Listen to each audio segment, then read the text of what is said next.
This video will go over operations of functions, as well as compositions of functions. First, let's review operations of functions. Recall that operations of functions is the adding, subtracting, multiplying, and dividing of functions, and relies heavily on your ability to add, subtract, multiply, and divide polynomials.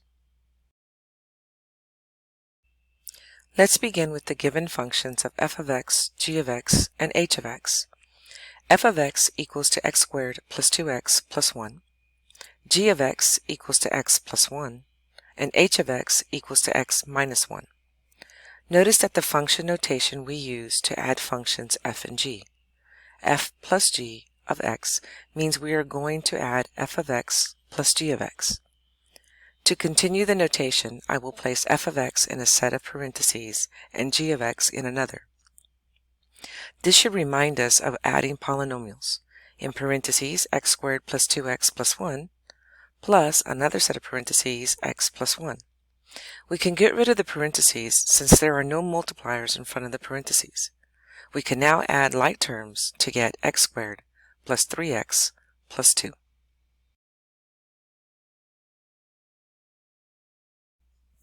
Now let's look at subtracting functions and notice the function notation we use to subtract the functions f and g. F minus g of x means that we are going to subtract f of x minus g of x. To continue the notation, I will place f of x in a set of parentheses and g of x in another. Notice that we are subtracting g of x from f of x, and this should remind us of subtracting two polynomials. In parentheses x squared plus 2x plus 1, close parentheses, minus, in parentheses, x plus 1. Now let's get rid of the parentheses. For the f of x, we only need to get rid of the parentheses since there are no multipliers in front of the parentheses. We need to distribute the negative, or the negative 1, into the second parentheses to get x squared plus 2x plus 1 minus x minus 1. We can now add like terms to get x squared plus x.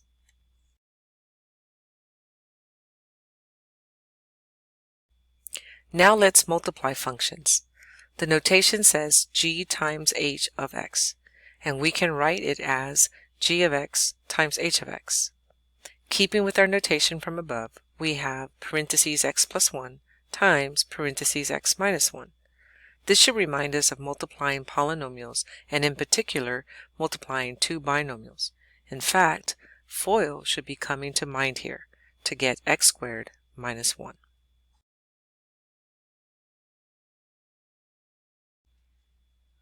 We can also denote multiplying two functions in this manner, f times g of x. This also means f of x times g of x. Keeping our functions in parentheses, we can write this as parentheses x squared plus 2x plus 1, close parentheses, times parentheses x plus 1. Again, this should remind us of multiplying polynomials. This is how I multiply these polynomials.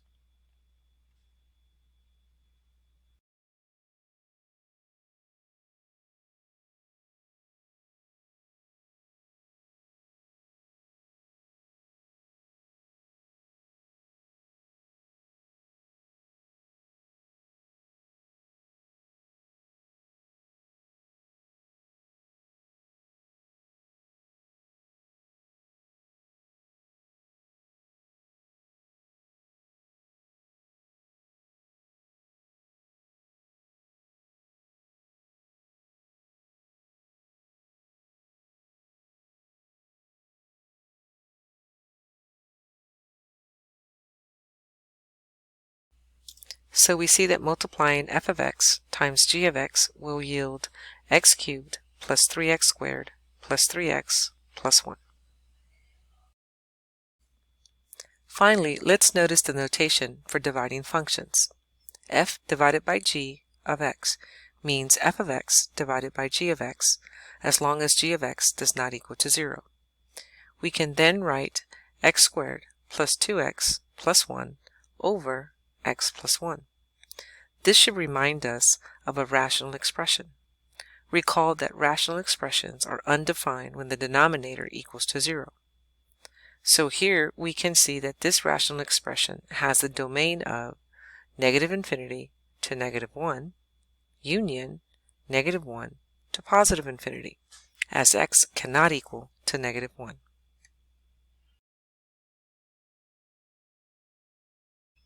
We actually do not divide these functions.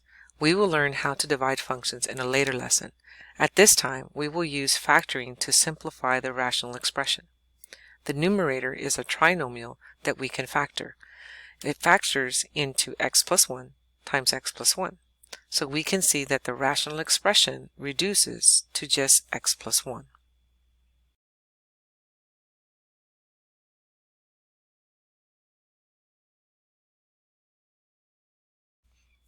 Now let's go into compositions of functions.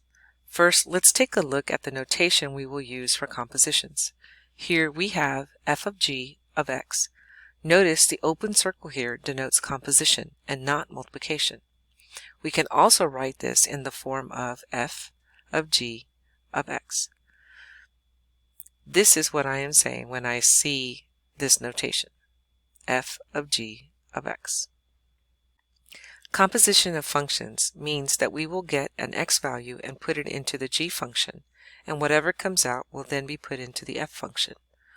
Notice that the x value we choose must be in the domain of the first function. In our case, the x value has to be from the domain of the g function. What comes out of the g function is in the range of g. It is a y value of the g function. And since we will be putting this value into the f function, it must also be in the domain of f. What comes out of the f function is in the range of f. It is the y value produced by the f function, and it is our answer.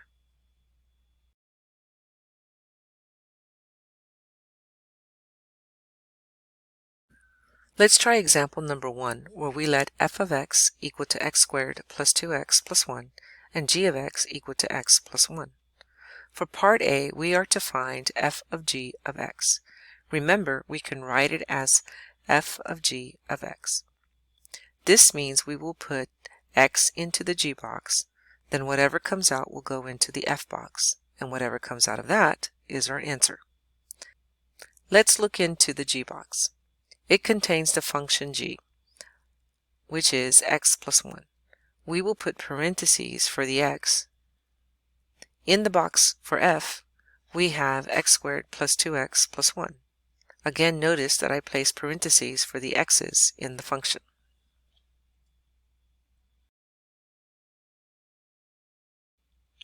Now let's put our x into the g box and see that we get x plus 1 coming out of the g box. Now place x plus 1 into the f box. We will get in parentheses x plus 1 squared plus 2 times the parentheses of x plus 1 plus 1. This can simplify by getting rid of the parentheses. We know that x plus 1 squared is x squared plus 2x plus 1 by using FOIL. We can then distribute the 2 to the x plus 1.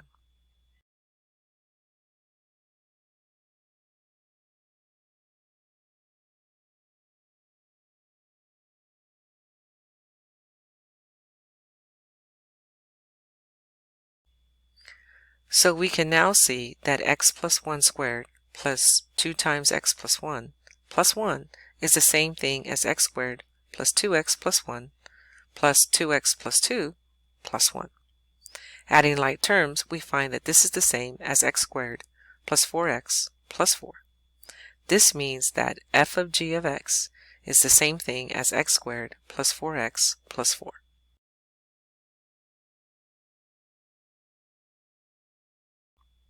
Now let's try this procedure with numbers in part B. Let's find f of g of 1, which can be written as f of g of 1. We will put 1 into our g box, and whatever comes out will go into the f box. Don't forget to put the g function in the g box with parentheses for the x, and put the f function in the f box with parentheses for the x. Now we are ready to input our 1 into our g box, giving us 1 plus 1, which is 2. Now place the 2 in the f box. We get 2 squared plus 2 times 2 plus 1. Simplifying, we get 4 plus 4 plus 1, which is 9, so f of g of 1 is equal to 9.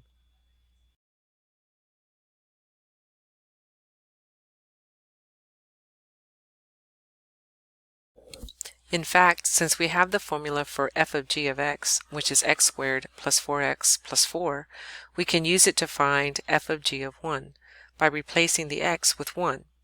We get 1 squared plus 4 times 1 plus 4, which is 1 plus 4 plus 4, which equals to 9. So we find that we can use our boxes for numbers to find our answer, or we can use the x in our boxes to find a formula and then use the number in our formula to find the answer.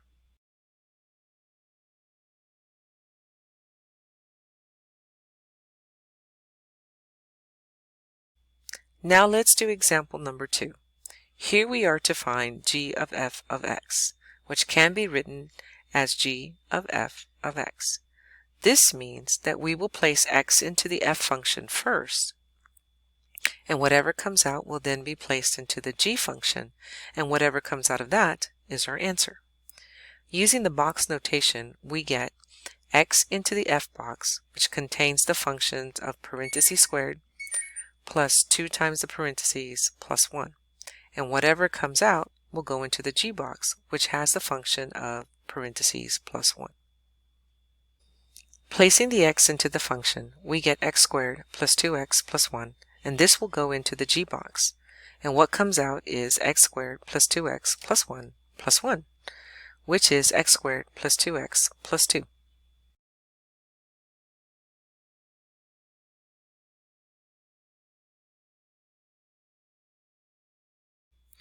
Let's pause here for a moment and notice that we found f of g of x in example number 1, part A, and now we found g of f of x.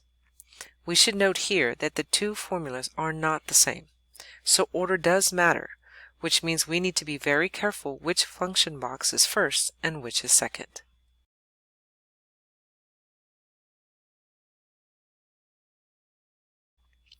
Now let's find g of f of 1. Remember, you can either use the boxes or the formula to find the answer. I will use the boxes to get the answer of 5.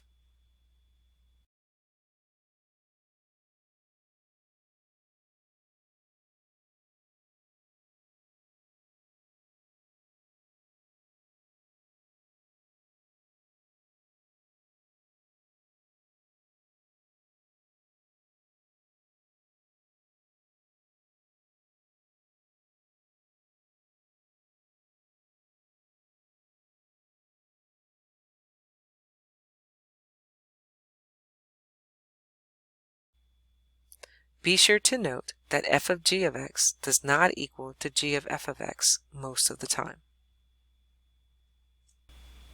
Let's continue finding compositions of functions, and in particular for given x values, as in example number 3. This time, instead of having equations for our functions, we will have table values.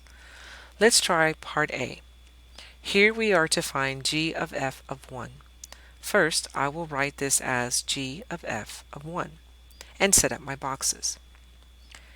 G of f of 1 means that 1 will go into the f box first, and whatever comes out will then go into the g box, and then whatever comes out is our answer. When 1 goes into the f box, we look at the table values for the f function. We see that the x value of 1 will yield the value of f of 1, which is 2. So 2 comes out of the f box and into the g box. Looking at the table values for the g function, we see that g of 2 yields 4. So my answer is 4. Let's try part B. Here we are to find f of g of 4, or f of g of 4. Setting up the boxes, we have 4 going into the g box, and whatever comes out goes into the f box, and whatever comes out of that is the answer. First, we need to find g of 4. Looking at the table values for the g function, we see that 4 is not in the domain of g, so we cannot get an output from the g box.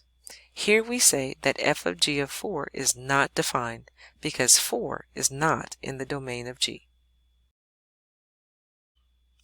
Let's go to part C. Here we need to find f of 3, written as f of 3.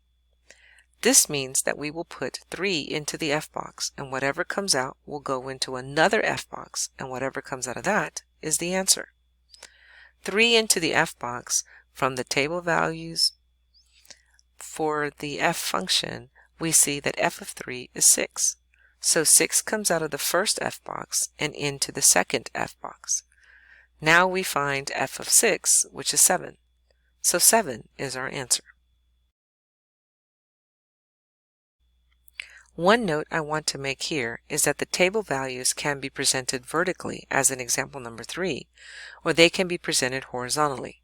Here I will write the table values for the function f horizontally.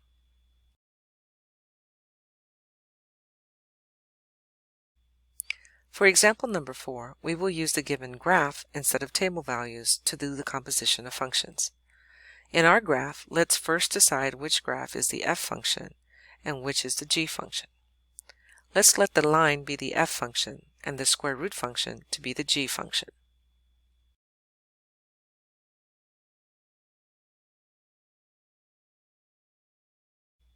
For part A, we need to find f of g of negative 2. That means f of g of negative 2. Using our box notation, we need to put negative 2 into the g box, and whatever comes out goes into our f box, and whatever comes out of that is our answer. First, we will need to find g of negative 2. Recall that we reviewed how to find the value of g of negative 2 from its graph in the review for this lesson. Here we will do it again. We know the x value for our point is negative 2, and it must be on the graph. From the g graph, we see that the point negative 2, negative 3 is on the graph. So g of negative 2 is equal to negative 3. Now we need to place the negative 3 into the f box. Looking at the f graph, we need to find the point that has the x value of negative 3. We find that the point negative 3, negative 1 is on the line, the graph of f. So f of g of negative 2 is equal to negative 1. Let's try part B. We need to find g of f of negative 5. This means we need to find f of negative 5 first. Looking at the linear graph, find the point on the line that has the x value of negative 5. It is the point negative 5, negative 3. So f of negative 5 is equal to negative 3. Now we need to find g of negative 3. Looking at the graph of g, we are looking for the point on the graph of g that has the x value of negative 3. From the graph's domain, we see that negative 3 is not part of the domain, so we cannot find g of negative 3. So we say that g of negative 3 is undefined, and therefore g of f of negative 5 is undefined. For part C, we need to find f of 0. Using the notation f of 0, we see that we need to find f of 0. Looking at the linear graph, we see that f of 0 is equal to 2, because the point 0, 2 is on the graph and has the x value of 0. Now we continue by finding f of 2. Again, using the same linear graph, we see the point 2, 4 is on the line and has the x value of 2. So f of 0 is equal to 4. Now try part D on your own. You may want to pause the video here to give yourself time to do it. The answer to part D is negative 1. And this concludes this video.